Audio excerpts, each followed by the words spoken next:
तैखवे नमः बाहुव्यामुतते नमः जाते रुद्रशिवा तनूरघोरा पापकाशिनी तयानस्तन्वा सन्तमया गिरिसन्ताभिचाकसीः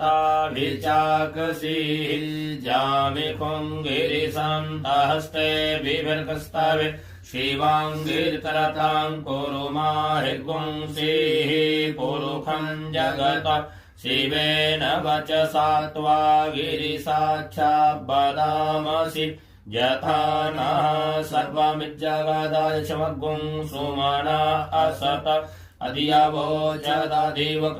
प्रथमो दैव्योऽभिकक अहिंस्य सर्वाञ्जम्भयं सर्वास्य जातु धान्यो ददाजीः पराशुव असौ यस्तामरो अरुण